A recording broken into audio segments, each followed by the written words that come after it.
Hello students, मैं पीयूष राजपूत और आपका अपना चैनल पीयूष कोचिंग क्लासेस। जैसे बच्चों हमारी केस स्टडी क्वेश्चंस की एक सीरीज चल रही है और हम अपने सेकंड चैप्टर इलेक्ट्रिक पोटेंशियल और कैपेसिटेंस पर पहुंच गए हैं और उसके पैसेज को आगे बढ़ा रहे हैं। उसी में देख रहे हैं बढ़ाते हुए पैसेज नंबर 18 क्या कहता है।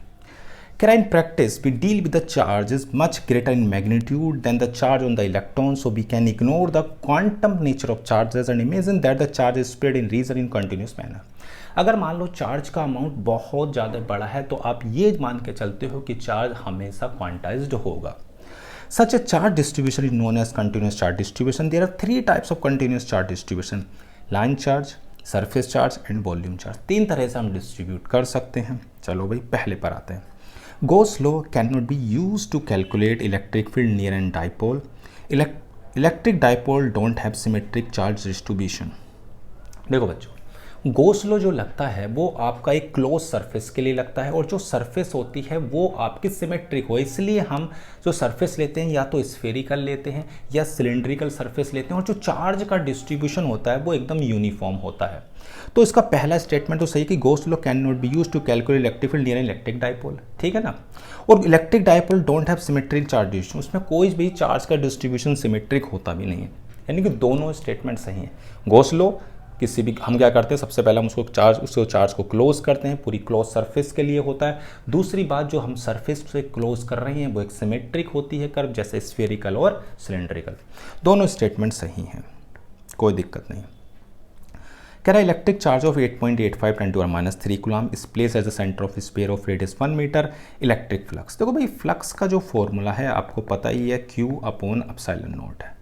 Q आपके पास है 8.85 × 10⁻⁻13 और ε0 की वैल्यू होती है 8.85 × 10⁻12। अगर सिंप्लीफाई करेंगे तो 0.1 न्यूटन पर कूलम मीटर स्क्वायर होगा। कोई दिक्कत वाली बात ही नहीं है, तो ऑप्शन हो जाता है बी, ठीक है।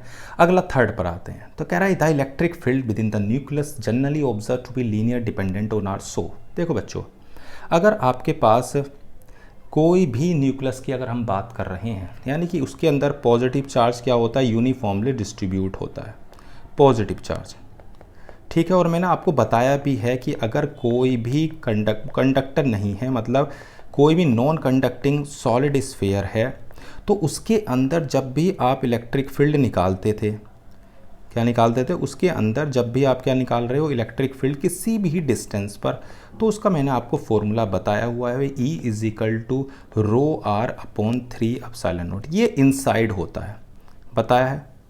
ये वाला कहाँ होता है, इनसाइड, यानी कि ये बता रहा है कि इलेक्ट्रिक फील्ड जो है वो प्रोपोर्शनल है किसके, आर के प्रोपोर्शनल होता है। क्लियर है इतनी बात। चलो भाई, तो देखो आर के प्रोपोर्शनल है तो मैं ये कह सकता हूँ कि सिंपल कि A = क्या होगा, आर होगा, कि इलेक्ट्रिक फील्ड जो है वो प्रोपोर्शनल है किसके, आर के। इनसाइड जब तक अंदर तक रहेगा इलेक्ट्रिक फील्ड बढ़ता रहेगा, सरफेस पर जाकर सबसे ज़्यादा होगा, उसके बाद इलेक्ट्रिक फील्ड घटना शुरू होगा, यानी कि E = ∝r।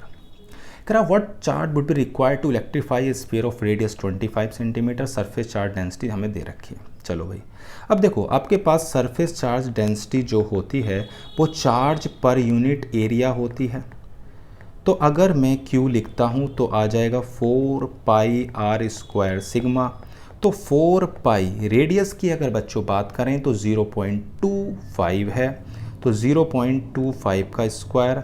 सिग्मा की अगर बात करें तो 3/π है, तो पाई से पाई कैंसिल हो जाएगा, तो बचेगा 4 × 3, 25 का स्क्वायर हो जाएगा 0.0625।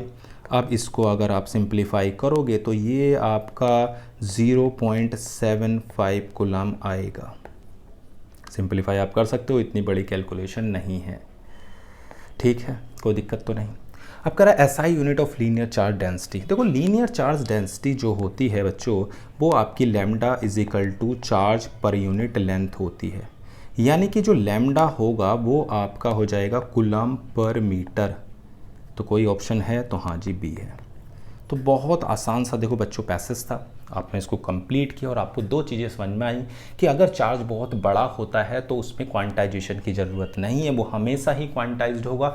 और तीन तरीके से आप चार्ज को डिस्ट्रीब्यूट कर सकते हो, लीनियर, सरफेस और वॉल्यूम पर। क्लियर है आपको इतना पैसेज। तो बच्चों आज की क्लास में सिर्फ इतना ही।